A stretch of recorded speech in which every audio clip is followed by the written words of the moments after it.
Cada uno de ustedes donde se encuentren. Quiero que oremos y le demos gracias a Dios por este día 28 de diciembre ya.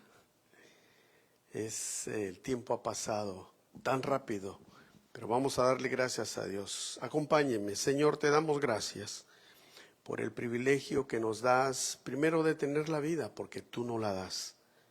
Y luego de venir a este lugar para adorarte, para compartir, Señor, con los hermanos, pero con los hermanos juntos, adorarte juntamente con Cristo, glorificando tu nombre, Padre. Te agradecemos, pedimos que nos envíes tu palabra, que podamos compartirla con todo denuedo y que este momento, Señor, que tú nos vas a hablar, podamos abrir el corazón, como tú lo deseas, como tú lo esperas, en el nombre de Jesús. Lo pedimos, lo recibimos por fe, en el nombre de Jesús y por el Espíritu. Amén y amén. Le voy a invitar que usted me acompañe a el Evangelio de Lucas en el capítulo 4. Vamos a ver un tema que le hemos titulado Jesús en Nazaret. Interesante esta palabra Nazaret, porque venía a mi mente la palabra Netzer.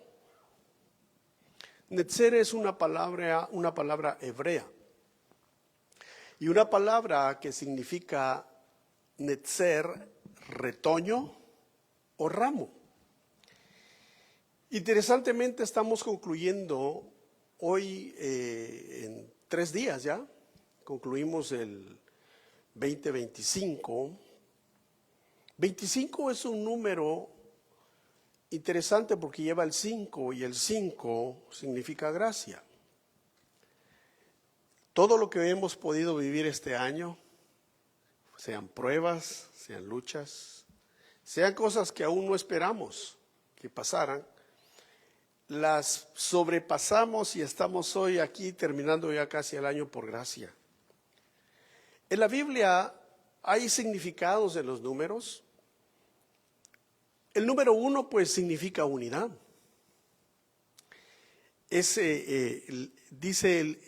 La Biblia le dice a Israel, escucha a Israel, el Señor uno es.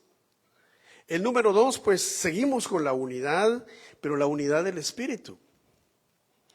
El número 3 vemos ahí la Trinidad de Dios. E interesantemente el número 4 es el número de la creación.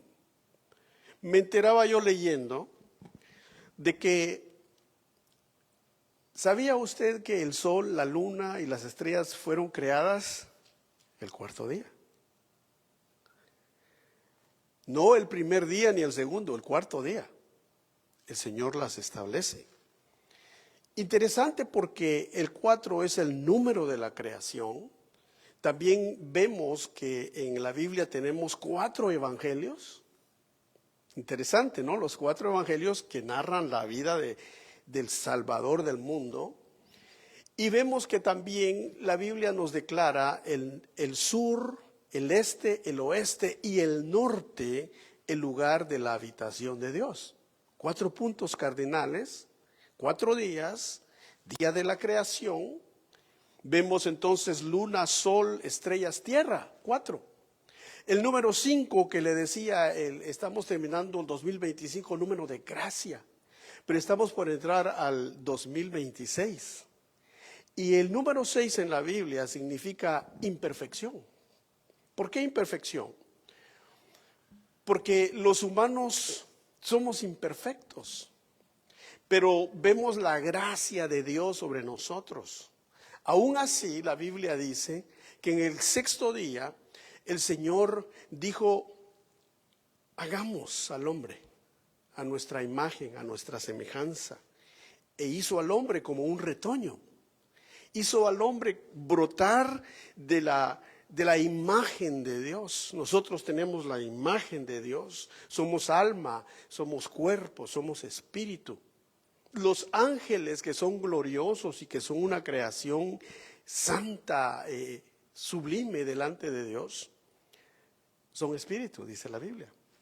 Ellos son espíritus que llevan el mensaje de Dios. Pero nosotros somos alma, somos cuerpo, somos espíritu, y la Biblia dice que somos el templo y la morada del Espíritu Santo. Vemos entonces ahí en medio de la imperfección la gracia de Dios.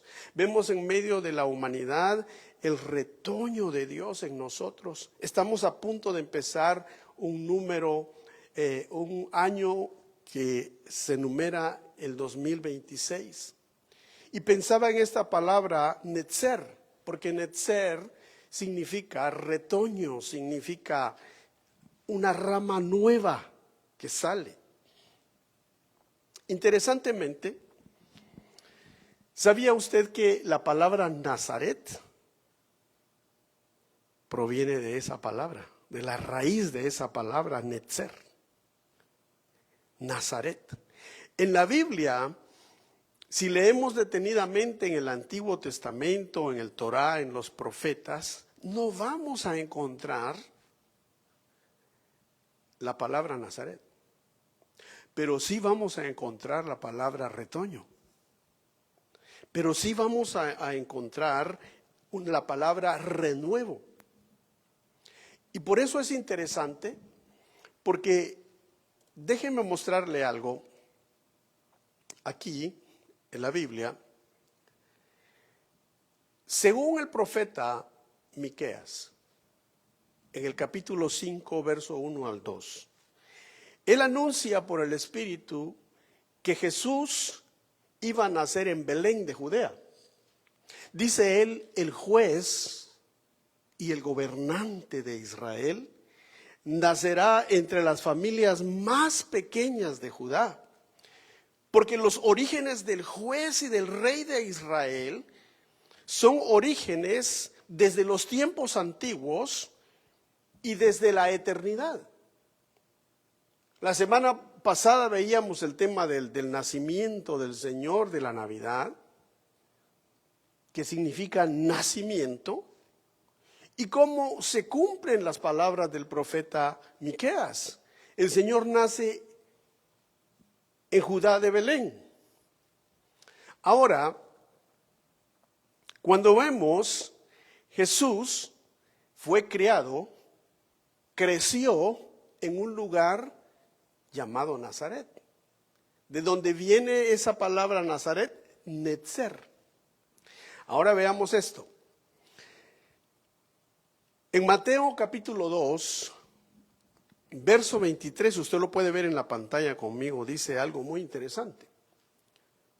Dice el escritor del libro de Mateo, o del Evangelio de Mateo, y llegó y habitó en una ciudad llamada Nazaret, para que se cumpliera lo que fue dicho por medio de los profetas. Será llamado Nazareno. Ahora, me llama la atención que él no dice como dijo el profeta, sino dice los profetas. Está hablando en plural. Y como hace un momento le decía, si vamos al Antiguo Testamento, no vamos a encontrar la palabra Nazaret. Ni tampoco vamos a encontrar que alguno de los profetas dijo que él sería llamado Nazareno. Pero entonces, ¿por qué el escritor de Mateo dice, como dicen los profetas, será llamado Nazareno? ¿Se equivocaría él? Por supuesto que no. Lo que sucede es que la Biblia hay que leerla, como dijo el Señor, hay que escudriñarla, hay que buscar. Hay tesoros escondidos en las Escrituras, hay tantos tesoros que podríamos estar meses, sin exagerar, en un solo verso. Podríamos estar meses en el verso número 1 y 2 de Génesis. Porque si vamos a los originales y vamos al hebreo, comenzaríamos a encontrar una cantidad de tesoros que no bastaría el tiempo de 2 meses para exactamente saber. Entonces la escritura hay que escudriñarla. Por eso Leví, que fue el escritor de Mateo, que también es conocido como Mateo, él dijo estas palabras que vemos en el capítulo 2, verso 23, que Jesús llegó a la ciudad llamada Nazaret, que viene de Netzer, para que se cumpliera lo que fue dicho por medio de los profetas, será llamado Nazareno. Ahora, los expertos, los eruditos en la palabra de Dios, por muchos años han explicado y han estudiado y han llegado a la conclusión de que lo que dice Leví en el capítulo 2, verso 23, que como fue dicho por medio de los, plural, profetas, será llamado Nazaret, se encuentra primeramente, veámoslo, en Isaías 11:2. Mire cómo dice Isaías 11:2. El profeta Isaías lo describe como un retoño que brota del tronco de Isaí y un vástago que de sus raíces dará fruto. Y dice así: reposará sobre él el espíritu del Señor, espíritu de sabiduría, de inteligencia, espíritu de consejo, espíritu de poder, espíritu de conocimiento y del temor del Señor. O sea que sobre Jesús iba a reposar la enseñanza hacia nosotros del respeto a Dios. Pero no solo eso, sino el espíritu de sabiduría. Pero veamos que el profeta lo describe como un retoño que brota. Precisamente si vamos nosotros al diccionario y vamos a buscar la palabra retoño, nos va a tirar a la palabra vástago. Y un vástago es una planta o un retoño que nace de un tronco de un árbol o de otra planta. O sea que ya existe, pero vuelve a nacer, vuelve a retoñar, vuelve a hacer algo nuevo. Por eso le decía que es interesante el número 6, porque en el número 6, en el día 6, el Señor crea al hombre a su imagen, a su semejanza, como un retoño de su imagen. Estamos a punto de entrar al año 2026 y yo pensaba, Señor, en este año nos vas a hacer retoñar, nos vas a hacer volver a nacer de ese tronco, pero a la manera que tú quieres que vivamos este año que vamos a entrar. Es interesante, porque Jesús es llamado Nazareno. Y quiero que veamos también qué dice el profeta Jeremías. En el capítulo 23 y verso 5, el profeta Jeremías dice: he aquí vienen días, declara el Señor, en que levantaré a David, que dice, un renuevo justo. Él reinará como rey, actuará sabiamente, practicará el derecho y la justicia en la tierra. Pero notemos las palabras, renuevo. El profeta Isaías le dice retoño. ¿Y qué dijimos que quiere decir la palabra netzer? Pues es el origen, es la raíz de la palabra Nazaret. Es por eso entonces que Jesús es llamado Jesús Nazareno, Jesús de Nazaret. Lo podemos decir Jesús el retoño, Jesús el renuevo de Isaí, Jesús el retoño que vendrá para reinar y sentarse sobre el trono de David. Interesante esto, ¿no? Sigamos un poco más adelante, porque también el profeta Zacarías lo describe de la siguiente manera. El profeta Zacarías dice también: escucha ahora, Josué, sumo sacerdote, tú y tus compañeros que se sientan ante ti, que son hombres de presagio, pues he aquí, yo voy a traer mi siervo, el renuevo. ¿Y quién es el siervo del renuevo? Es el Mesías. Es Jesús Nazareno. Jesús de Nazaret. Es interesante que Jesús no solamente nace en Belén, que es una aldea pequeña, y entre las familias más pequeñas de Judá, dice el profeta Miqueas, de ahí saldrá el gobernante, el juez de Israel. No solamente nace en lo más pequeño, sino que también se traslada a vivir a Nazaret, una ciudad no muy importante, pero una ciudad que trae su nombre de la raíz hebrea Netzer, y que Netzer quiere decir retoño, renuevo,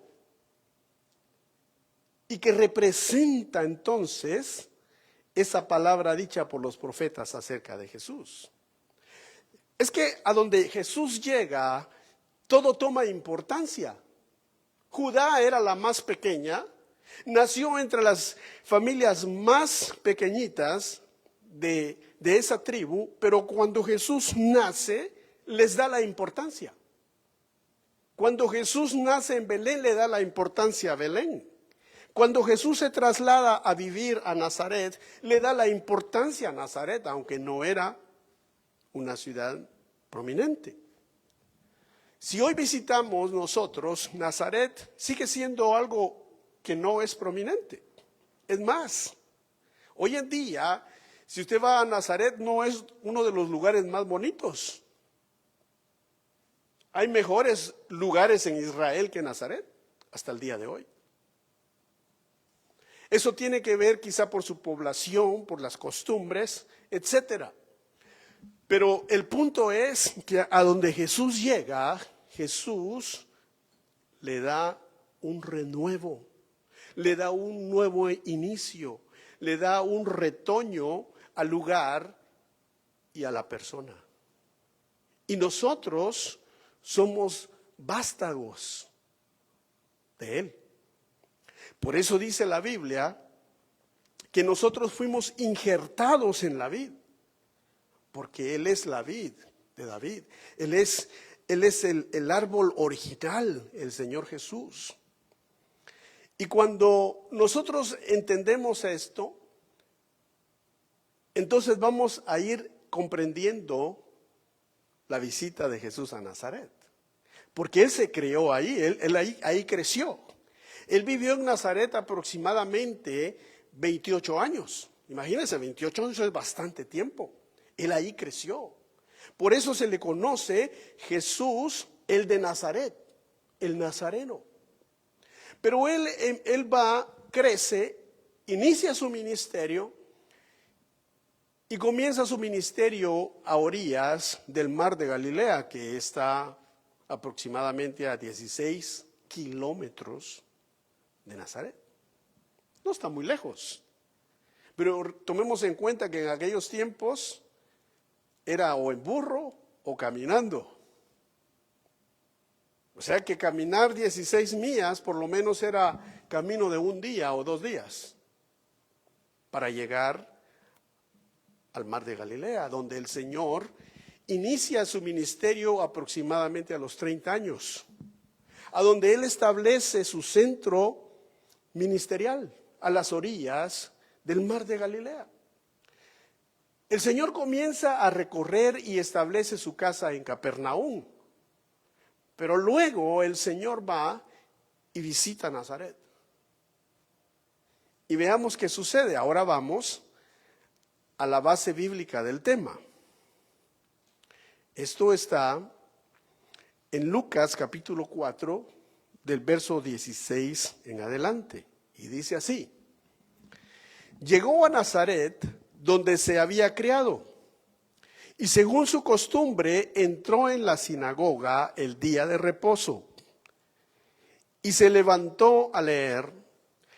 Le dieron el libro del profeta Isaías, y abriendo el libro halló el lugar donde estaba escrito: el Espíritu del Señor está sobre mí, porque me ha ungido para anunciar el evangelio a los pobres.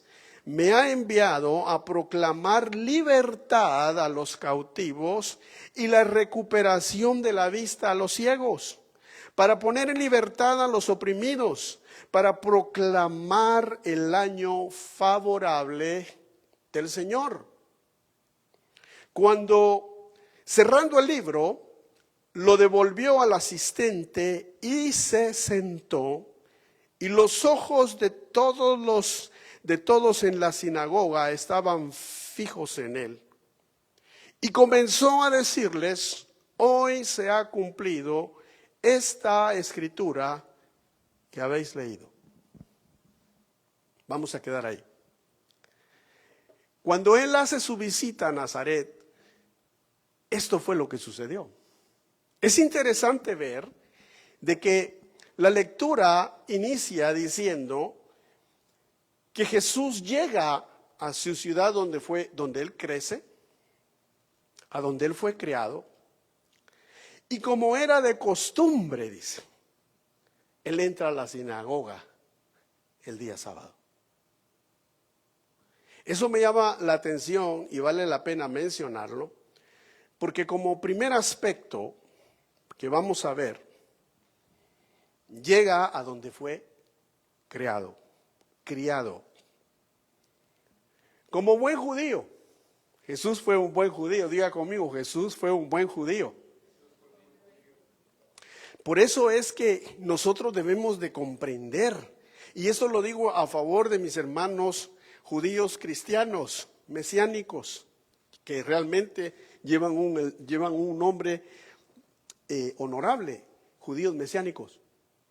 Muchos de ellos que viven en Israel, que están predicando las buenas nuevas del evangelio a los judíos, y muchos de ellos que viven en diferentes lugares del mundo, pero que realmente son judíos. No me estoy refiriendo a gente que quiere ser judía o a judaizantes, me estoy refiriendo a gente que realmente son judíos y que creen que Jesucristo es el Mesías de Israel y que son hermanos en la fe con nosotros. A ellos se les debe de darle ese respeto, ese honor de que sean buenos judíos como Jesús lo fue. Jesús dice que como era de costumbre, ¿cuándo fue a la sinagoga? El día sábado. ¿Y qué fue lo que hizo? Fue a leer las escrituras. ¿Sabía usted que Dios establece 7 fiestas al pueblo de Israel por medio de Moisés? Pero esas 7 fiestas han sido y siguen siendo celebradas por el pueblo de Israel hasta el día de hoy. Y Jesús, como buen judío, celebró cada una de ellas. Cada una. Y yo investigaba como para que nosotros veamos algo interesante. Fíjese que en Mateo capítulo 2, verso 41, vemos a Jesucristo, nuestro Salvador, celebrando la fiesta del Pesaj o celebrando la fiesta de la Pascua. En Lucas capítulo 22 vemos al Señor celebrando la fiesta de los panes sin levadura, que es la segunda fiesta establecida en la Biblia. Ahí le estoy dando las citas para que usted los pueda ver en casa después. En el capítulo 5 del Evangelio de Juan, vemos a Jesucristo celebrando la fiesta de los tabernáculos. Interesante, ¿no? Porque es bíblico lo que le estoy diciendo.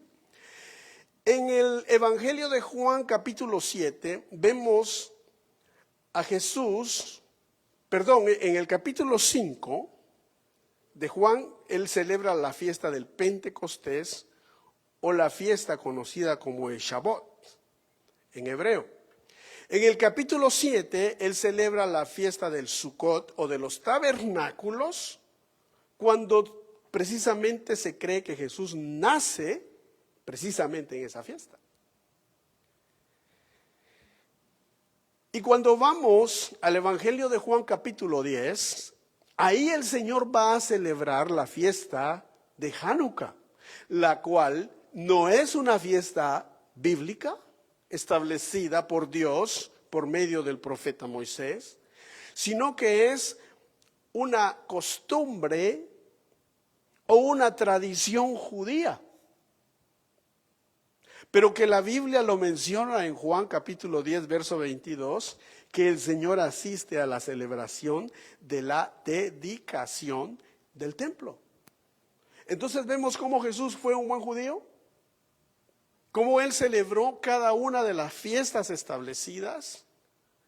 Y no solo las fiestas, sino que la Biblia dice que Él cumplió la ley, que nadie jamás la había cumplido, ni Moisés.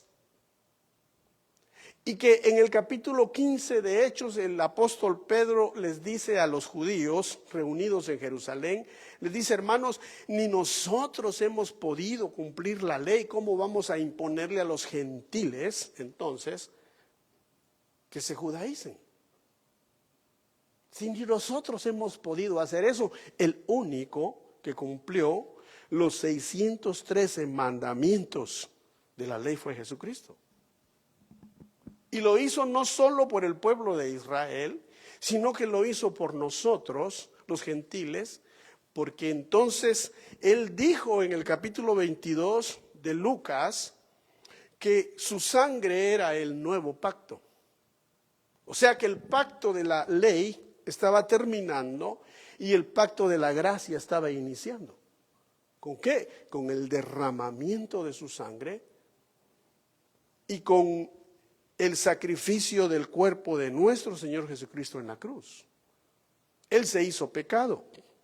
Así como Moisés levantó la serpiente de bronce en el desierto para que todo aquel que la mirara se salvara de las mordeduras de las serpientes que estaban atacando al pueblo, así dijo Jesús a Nicodemo: será levantado el Hijo del Hombre en un madero, para que todo aquel que en Él crea no se pierda, mas tenga vida eterna.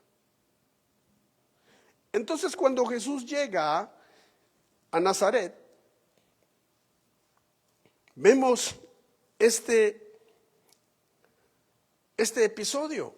La gente lo oye. No fue una casualidad que Jesús abriera el rollo o que ese día le dieran el rollo de Isaías, el profeta, lo que ahora nosotros conocemos como el capítulo 61, porque en ese entonces no habían capítulos, no habían versos tampoco. Y hasta el día de hoy no lo hay en lo que es las escrituras hebreas. Pero en nuestras Biblias, en nuestras traducciones tenemos capítulos y tenemos versos. Pero Jesús abre precisamente lo que nosotros conocemos como Isaías 61. Y es muy interesante que la lectura que él tiene no es toda la lectura que le correspondía leer, sino que él leyó lo que él venía a hacer en su primera venida. Y lo que él lee es muy particular, porque como leíamos hace un momento, dijo él: el Espíritu del Señor está sobre mí, porque Él me ha ungido para anunciar el Evangelio a quienes, a los pobres. Entonces, ¿a qué pobres se refiere? Se refiere a las dos clases de pobres. Se refiere primeramente al pobre de espíritu, porque el que es pobre de espíritu siempre va a encontrar el alimento que busca, pero también se refiere a los pobres literales. Cuando se derramó el perfume sobre Jesús y su cabeza, que aquella mujer lo unge para su sepultura, Él les dijo: no molesten a esta mujer, déjenla en paz. A donde quiera que se predique estas buenas nuevas se va a hablar de ella. Pero a los pobres, les dijo, siempre los tendrán. A mí no. Y vemos que entonces Él vino a anunciar las buenas noticias, porque el Evangelio quiere decir buenas noticias. ¿A quiénes? A los pobres. Vayamos entonces más adelante.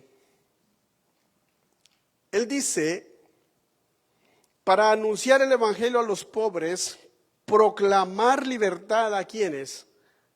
A los cautivos. Hay gente cautiva. En el tiempo de Jesús había gente cautiva. Y hoy en día hay gente cautiva, hermanos, en nuestra sociedad. Hay gente cautiva aún en nuestras familias. Por eso nosotros debemos de proclamar el año agradable del Señor, porque tú puedes tener a un hijo, a una hija, a un tío, a una tía, a un primo y muchos otros familiares que puedan estar cautivos. Cautivos de vicios y cautivos de muchas cosas, pero el Señor dice, yo vine a proclamar libertad a los cautivos. A poner libertad, dice, a los oprimidos. Esta es otra clase de persona. Porque una cosa es alguien que está cautivo. Un cautivo es alguien que han secuestrado. Alguien que no tiene nada que ver ni con cosas militares, ni con cosas de Estado, sino lo raptaron y se lo llevaron. Está cautivo. Sus captores lo tienen en cautiverio. Pero cuando habla aquí, a poner en libertad a los oprimidos, ahí sí está hablando de personas que quizás estaban en batalla, que estaban en un ejército, que estaban y se los llevaron. Son prisioneros de guerra. Entonces hay también gente oprimida por el diablo, gente oprimida por las fuerzas del mal. Por eso dice el Señor, yo vine a proclamar libertad primero a los secuestrados, a los cautivos. Vine a proclamar libertad a los oprimidos, los que están bajo el yugo del diablo, de Satanás. Y luego se detiene en la lectura cuando dice, y a proclamar el año agradable. Pero el año agradable del Señor, no sigue leyendo. Porque lo que seguía era, en el libro del profeta decía, y a proclamar el día de la venganza. ¿De la venganza de quién? De Dios. Pero como Jesús era el Cordero de Dios que quita el pecado del mundo, entonces Él venía a extender un periodo de gracia, un periodo, lo que Él le llama el año agradable. El año aceptable, el año del perdón, el año donde Dios escucha a todo aquel que a Él viene, como dijo Jesús, el que viene a mí yo no lo echo fuera. No importa quién sea, no importa qué haya hecho, yo no lo echo fuera. Y hay mucha gente que tiene mucho conflicto con esto, porque yo he oído muchas personas que dicen, sí, entonces un asesino que ha matado no sé cuánta gente viene a Dios y queda absuelto, queda perdonado. Sí, si viene a Dios, va a perdonarlo y lavarlo con la sangre del Cordero, pero va a pagar sus crímenes, eso sí, de eso no va a ser excluido. El ejemplo lo tenemos en la cruz. Habían dos que dice, ladrones, ¿qué más habrán hecho? No sabemos. Pero los dos eran compañeros de fechorías. Uno se perdió y el otro se salvó. Pero ¿qué le dijo el Señor? Hoy mismo estarás conmigo en el paraíso. Pero lo libró de la sentencia. Igual murió, porque incluso los dos injuriaban a Jesús y entonces el que se arrepiente le dice, mira, tú y yo merecemos estar aquí, crucificados por los romanos, por lo que hicimos, pero él no, este hombre es justo, Entonces está diciendo claramente que aunque fue perdonado, aunque ese día estuvo en el paraíso con Jesús, tuvo que pagar por su maldad. Eso es lo que muchos tienen conflicto y no entienden. Otra gente viene y dicen, sí, pero mire cómo Dios en el Antiguo Testamento le dice, por ejemplo, le dice a Saúl, tienes que eliminar bueyes, ovejas, mujeres, niños, hombres, y no tiene que quedar ninguno de los amalecitas. Entonces mucha gente dice, mira, ese Dios es un Dios cruel. Ese Dios es un Dios asesino. Y muchos, como no se atreven a decir eso, dicen, mira entonces ese profeta Samuel como era un asesino. Y eso es un peligro, porque ¿quiénes somos nosotros para juzgar la Biblia? La Biblia nos juzga a nosotros. La Biblia es la palabra de Dios. ¿Y qué dijo el Señor en la Escritura? Yo soy el dador de la vida. Yo soy el que la doy y quien la puedo quitar.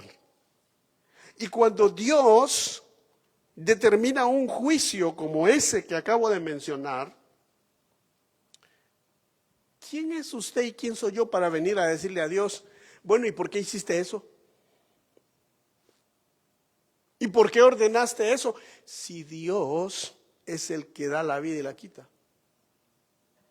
Y no le tiene que dar explicación a nadie. Y además de que no le tiene que dar explicaciones, Él es un Dios justo. Y que cuando hace algo, lo hace con justicia. Él sabe por qué lo hace o no lo hace.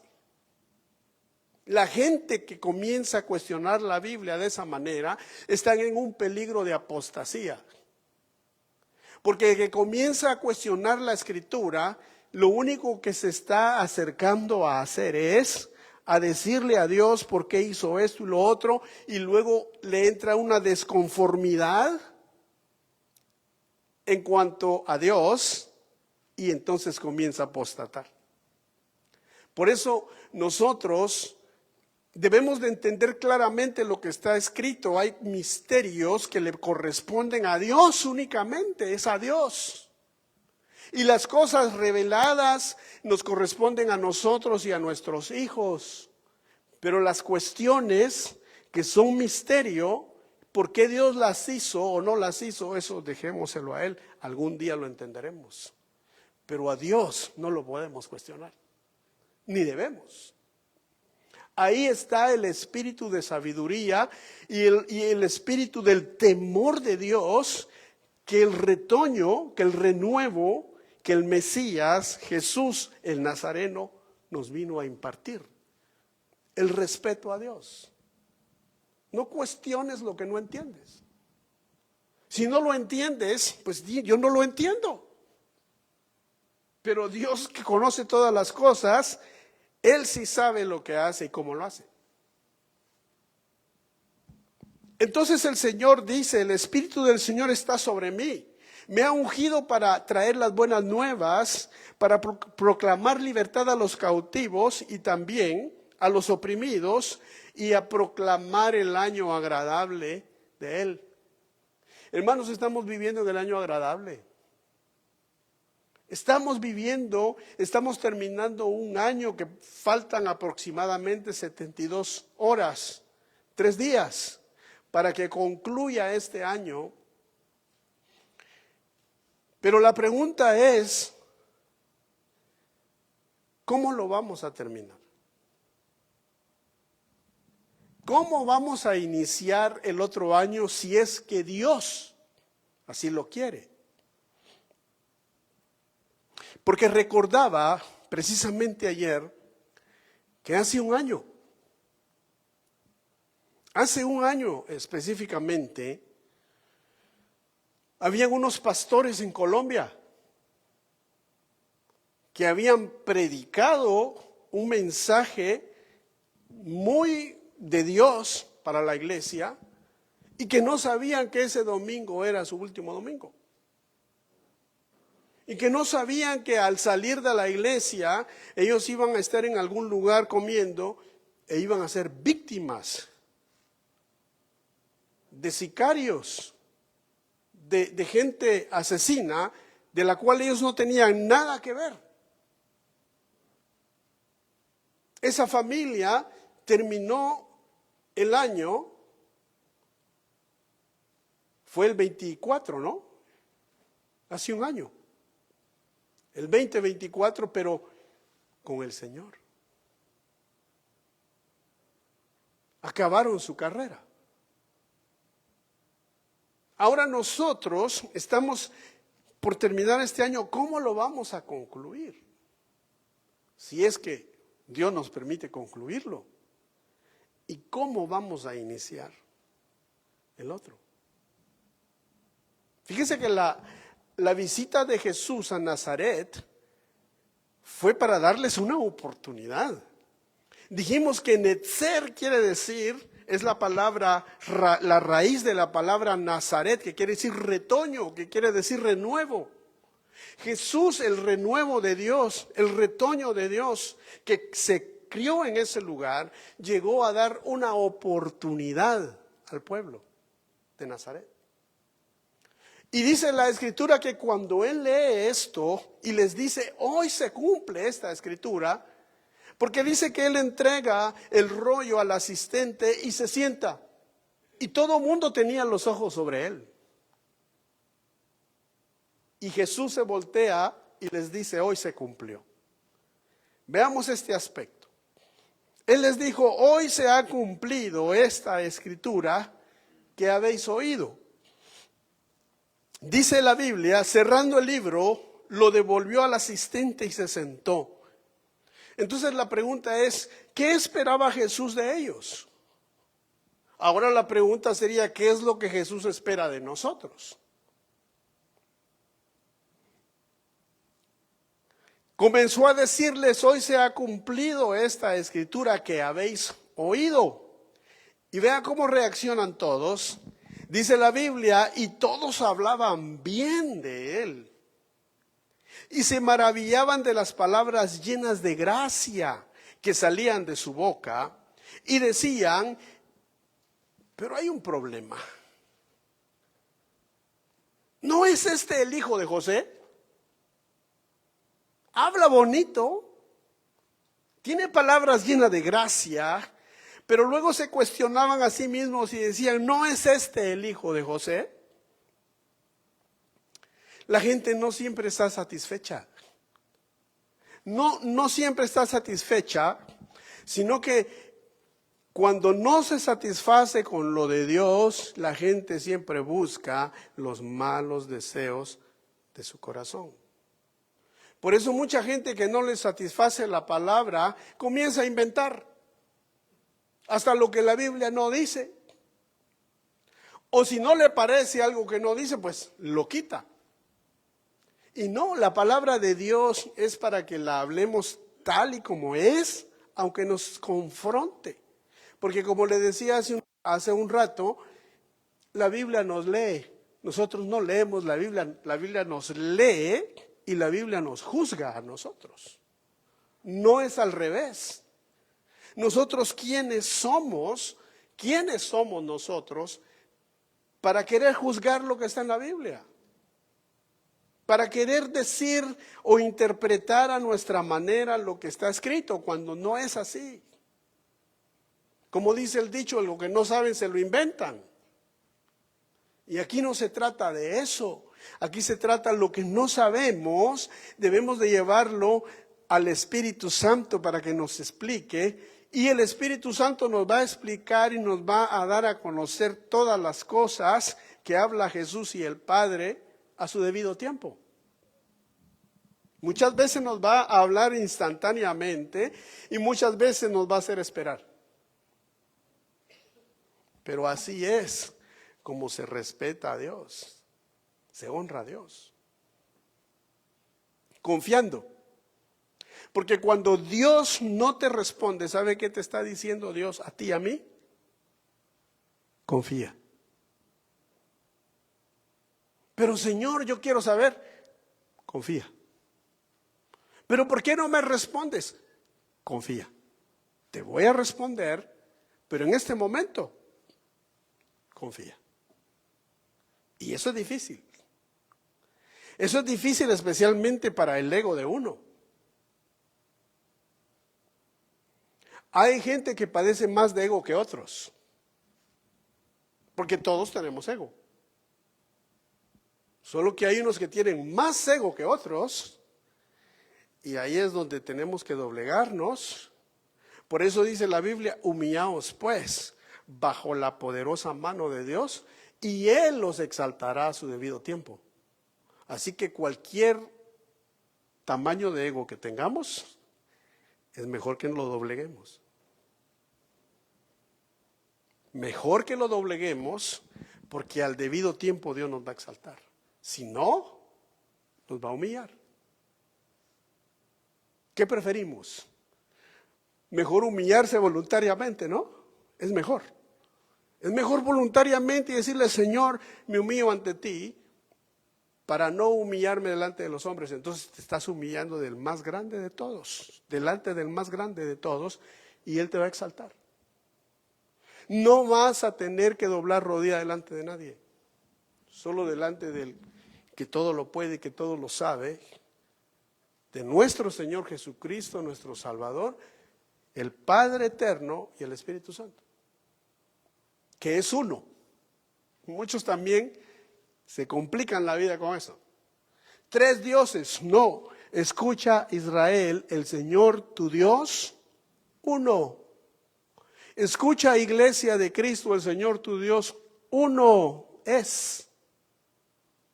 Ahora, ¿qué culpa tengo yo y usted que en la Biblia diga, en la Biblia hebrea y en la Biblia en inglés y en español diga, y dijo, hagamos al hombre a nuestra imagen y a nuestra semejanza? Está hablando en plural.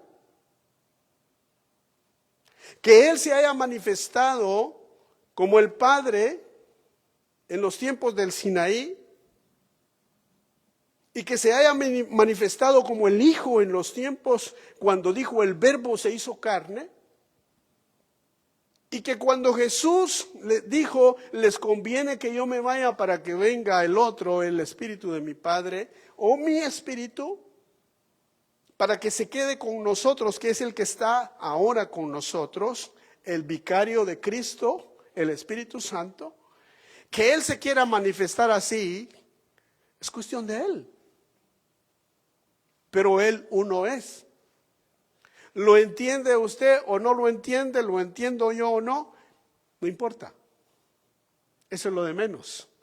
Lo que importa es lo que Él dice. El Señor tu Dios, uno es. Entonces sigamos aquí. Entonces les dijo el Señor en esa sinagoga, en esa reunión, sin duda me citaréis este refrán: médico, cúrate a ti mismo. Esto es todo lo que oímos que se ha hecho en Capernaum. Hazlo también aquí en tu tierra. El Señor los está retando y les está diciendo, seguramente me van a decir, ¿por qué no haces lo que oímos hasta aquí en Nazaret? ¿Qué estás haciendo allá a orillas del mar de Galilea? Escuchamos que llegó un centurión que ni tan siquiera fuiste a la casa de él, sino que dijiste, ni en Israel he hallado una fe como la de este hombre, cuando él te dijo, solo di tu palabra. Escuchamos eso.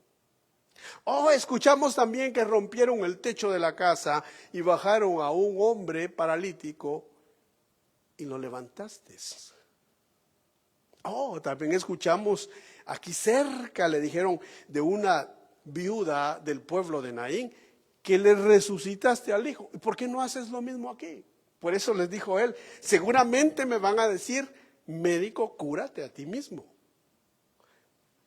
Y luego comienza el Señor a decirle estas cosas. Y dice, pero en verdad os digo, muchas viudas había en Israel en los días de Elías, cuando el cielo fue cerrado por 3 años y 6 meses, y cuando hubo gran hambre sobre toda la tierra. Recientemente estuvimos en el norte de Israel con mi esposa y fuimos a lo que le llaman la cueva de Elías. Pues esa cueva es la que se refiere exactamente a este pasaje. Que Elías posiblemente estaba escondido en esa área del norte de Israel. Y ahí es donde Dios le dice, sal de ahí y vete a Sidón. Vete al otro lado de la frontera. Vete ahora a lo que conocemos como el Líbano. Y te vas a ir, porque aquí el Señor está citando específicamente ese pasaje.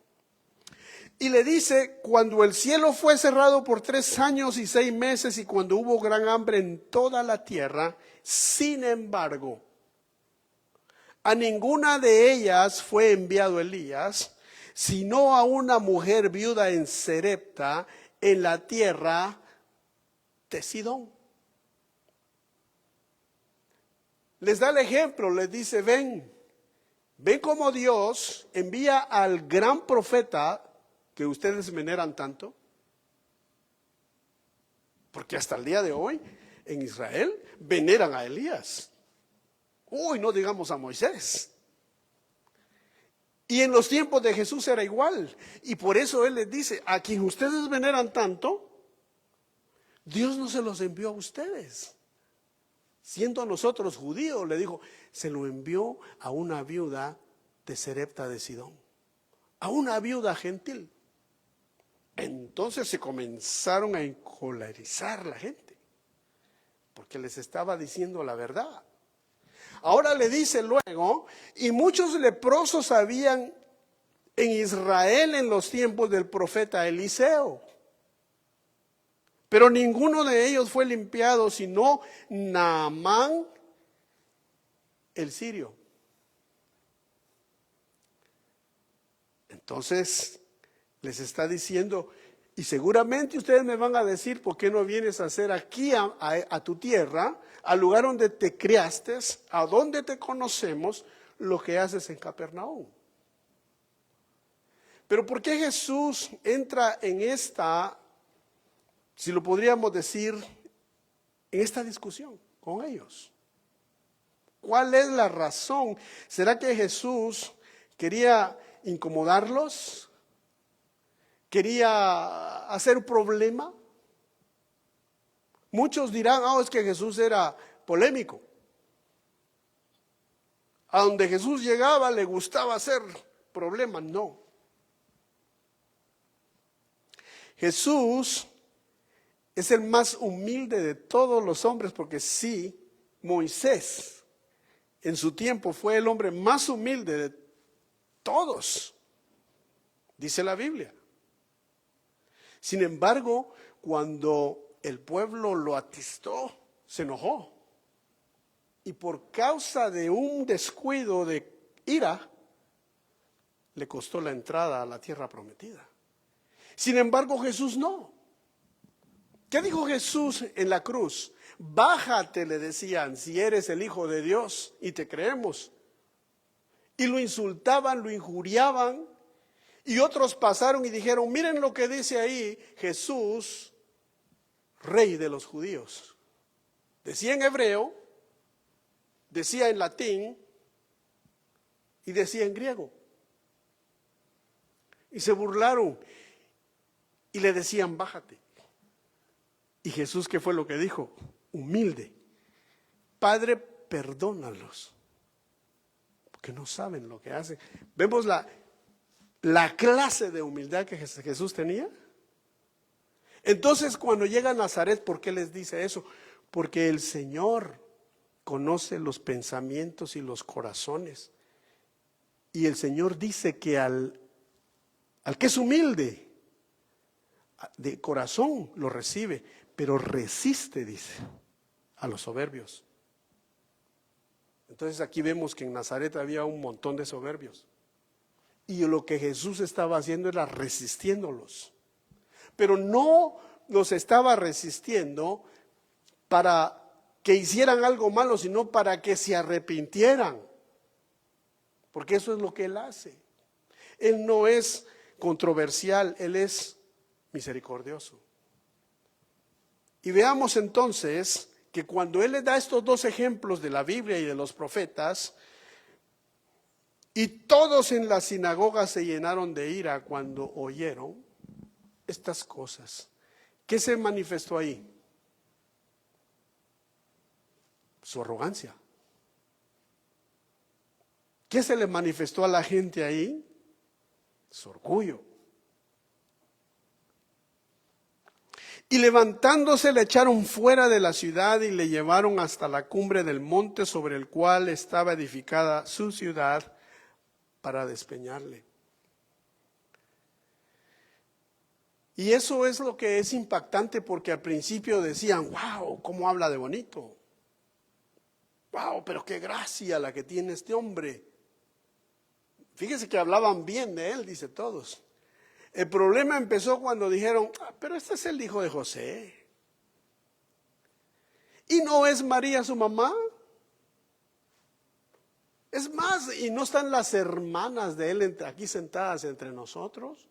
Y los hermanos, y nombraron ahí hasta a Judas, y nombraron ahí los nombres de sus 3 hermanos. Y dijeron, pues si este aquí se crió. Mírenlo, apenas tiene como sus 32 años. Aquí habemos de muchas edades, pero cuando usted tenía 32 años quizás se creía, yo soy maduro. Pero ahora que han pasado los años, mire a un muchacho de 32, dice uno, tú estás aprendiendo todavía. Así vieron a Jesús. Dijeron, pues si este es un niño de 30 y tanto de años, y comenzaron a cuestionarlo. Y lo llevaron a la cumbre para despeñarlo. Pero aquí está el desenlace de lo que estamos hablando. Jesús dice que Él se metió entre la multitud y se fue. O sea que lo llevaron hasta el precipicio. El precipicio estaba aquí y estaban para empujarlo cuando repentinamente algo sobrenatural pasó. Y Jesús se regresa y comienza a meterse entre la multitud. Se les perdió y se fue. ¿Pero por qué se fue? Porque les dio la oportunidad y no quisieron. ¿Por qué se enojaron? Vea esto. Jesús se atribuyó a sí mismo una profecía mesiánica. Les dijo, hoy se cumplió esto. Está hablando del Mesías, ¿no? Pero les desafió el orgullo local. Luego insinuó que eran incrédulos, porque les dijo, seguramente me van a decir, ¿por qué no vienes a hacer los milagros que haces allá en Capernaum aquí? Eso les ofendió. Entonces vemos que Jesús los examinó y les dijo, ustedes son unos orgullosos, ustedes son unos incrédulos.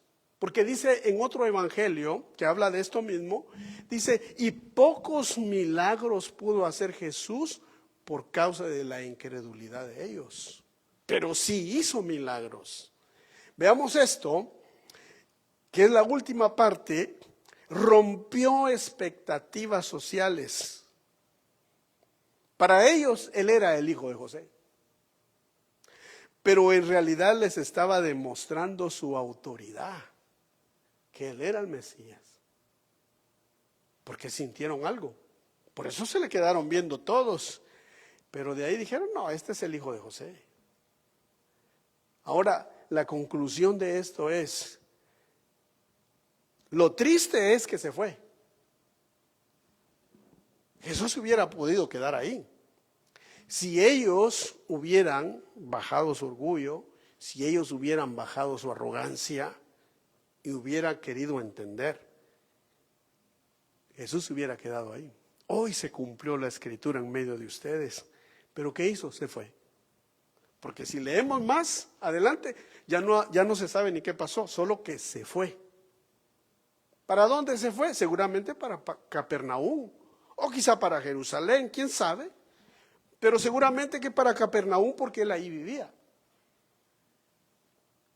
Pero la gente no quiso entender.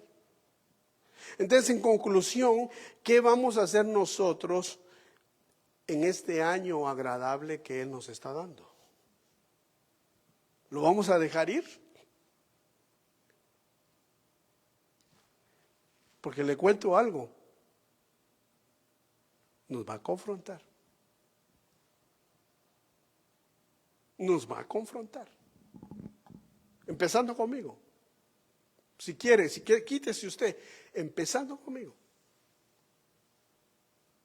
Nos va a confrontar el orgullo. Nos va a confrontar el ego. Pero no para mal, para bien. Pero ¿qué vamos a hacer? ¿Le vamos a decir como los dos de Emaús, quédate, que se hace tarde? Estamos terminando el año 2025, es el último domingo del año 2025, 28 de diciembre del 2025. Pensaba hoy cuando venía para acá, dije, no quiero hablar nada. Y ahí me comenzó a confrontar Dios a mí. ¿Sabe por qué? Porque el año pasado, precisamente a final de año, yo le estaba hablando de tantas cosas que habían pasado sin saber que 2 semanas después al que me iban a llamar era a mí. Entonces como que me hicieron el recordatorio, me dijeron, mejor me callo, mejor no digo nada. Ve cómo Dios comienza a confrontarlo a uno. Por eso le digo, el primero, el confrontado soy yo.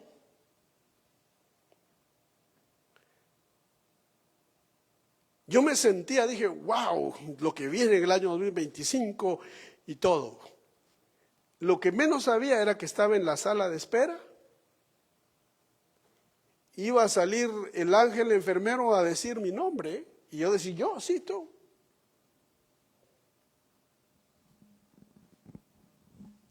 Por eso venía hoy mejor no digo nada. Mejor me quedo callado. Y pensaba, estamos por terminar este año,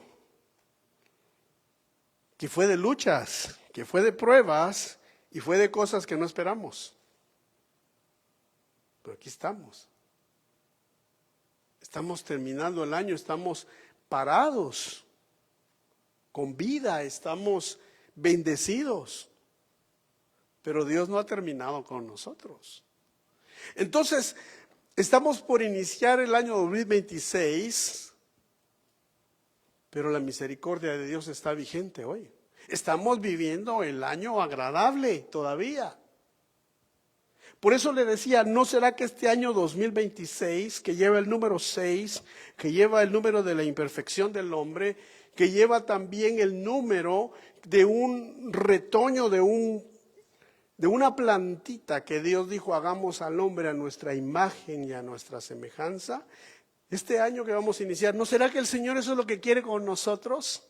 Que seamos como un retoño y que salgamos allá afuera al mundo a predicar. A ti no te importe quien crea, quien no crea, quien te insulte, quien no te insulte.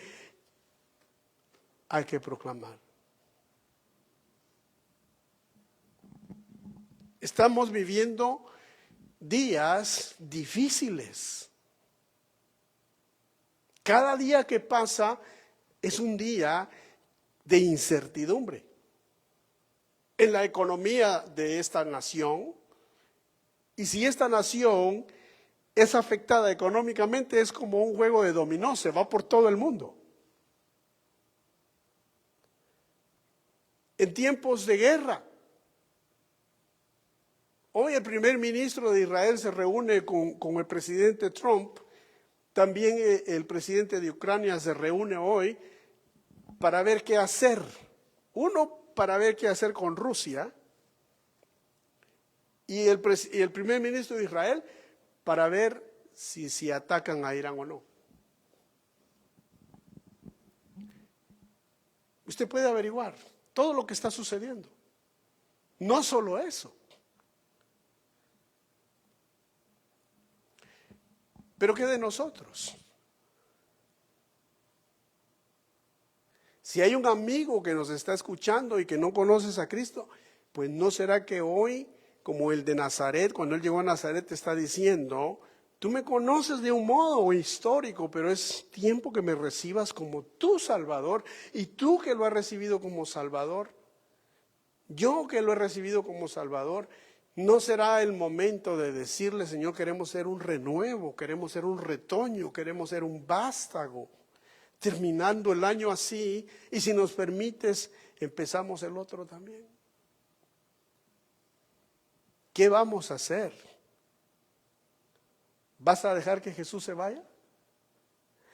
¿O lo vas a retener? La decisión es personal. Yo quiero que se quede. Yo quiero que se quede. Porque hay mucho que tienen que hacer conmigo, hay mucho que tienen que hacer con mi esposa, con mi familia, y estoy seguro que con la tuya también, o tal vez no sé. Pero es mejor que se quede. Y que nos diga el Señor lo que Él quiere que hagamos. ¿Oramos? Padre, en el nombre de Jesús, te agradecemos por la misericordia con que nos tratas. La misericordia, Señor, con la que tú estás en esta tarde, aquí con nosotros.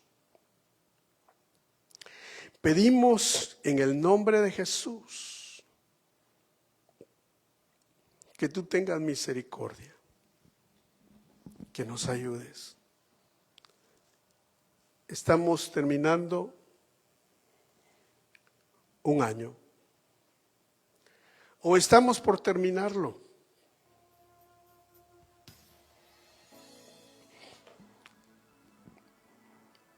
Levántale tus manos al Señor si así lo deseas. Pero más que eso, tu corazón. Que le digas: Señor, hoy es el día de oportunidad, hoy es el año agradable. Estamos terminando este año 2025 y si nos permites vamos a empezar el 26. Señor, en el nombre de Jesús, moldea nuestra vida, ayúdanos. Ayúdanos a ser humildes de corazón, como dice tu palabra. Sean mansos y sean humildes, para que haya descanso para vuestras almas. En el nombre de Jesús, toca cada corazón, toca cada vida de los que estamos aquí, de los que nos están viendo en diferente lugar o nos van a ver. Pero haz misericordia con tu pueblo, porque somos tu pueblo, Señor. Somos la iglesia de Cristo, comprada con la sangre de Cristo. Pedimos que nos libres del mal, pero antes de eso pedimos que se haga tu voluntad en nuestras vidas, en nuestros corazones, aquí en la tierra, como es hecha en el cielo. Perdona nuestros pecados, nuestras faltas, perdona nuestra arrogancia, perdona nuestro orgullo. Hoy nos humillamos delante de ti, como dice tu palabra: si mi pueblo, sobre el cual es invocado mi nombre, se humilla. Si mi pueblo ora, si mi pueblo se arrepiente,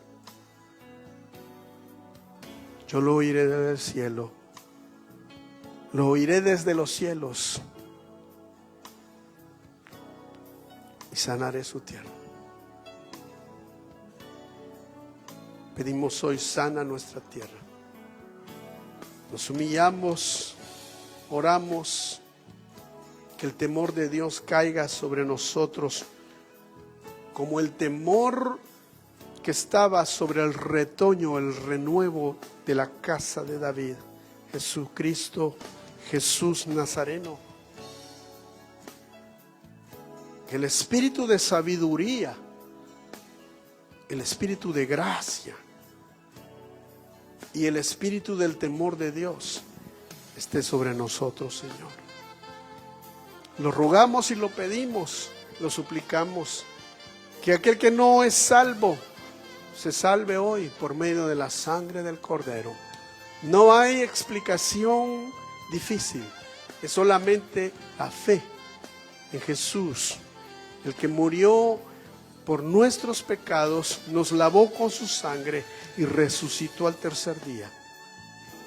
Él todo lo puede y vino para proclamar el año agradable, vino para traer y proclamar la libertad a los que están cautivos y a los que están oprimidos. Hoy, Señor, proclamamos esa libertad sobre nuestras vidas, sobre nuestra iglesia que es tuya y sobre nuestras familias que son tu familia, porque tú no lo diste, sobre nuestros hijos, sobre nuestros cónyuges, sobre nuestros padres, sobre nuestros descendientes, en el nombre de Jesús.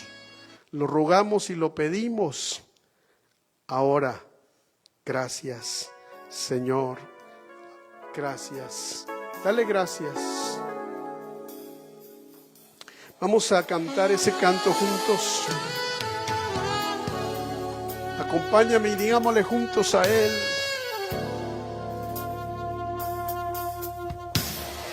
Yo quiero más de ti.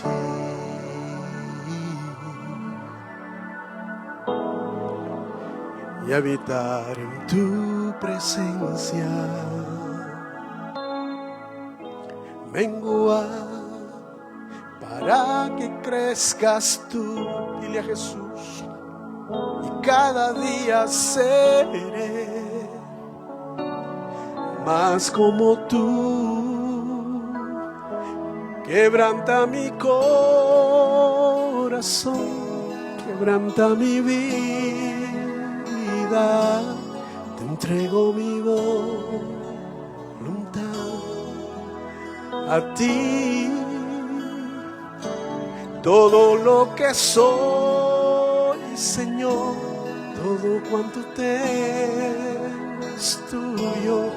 Quiero menguar para que crezcas tú.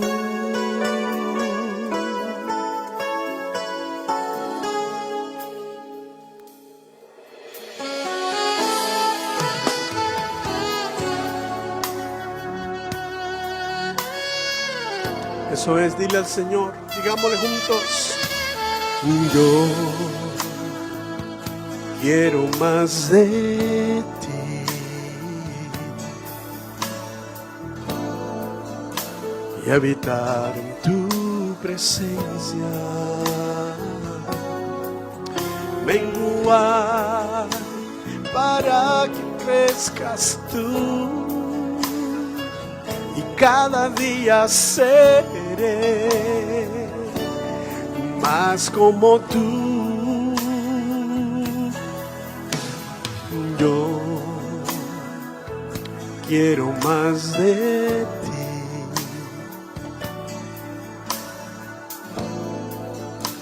Y habitar en tu presencia. Menguar para que crezcas tú, y cada día seré más como tú. Quebranta mi corazón, quebranta mi vida, entrego mi voluntad a ti. solo a ti todo lo que soy, Señor. Todo cuanto tengo es tuyo. Quiero menguar para que crezcas tú.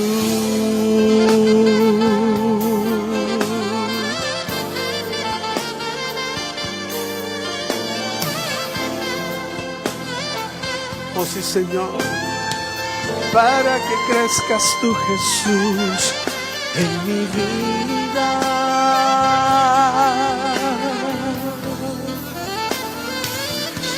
Quebranta mi corazón, quebranta mi vida, entrego mi voluntad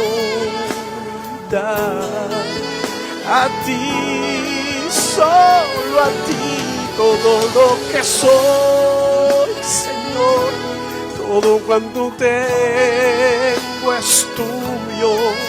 Quiero menguar para que crezcas tú.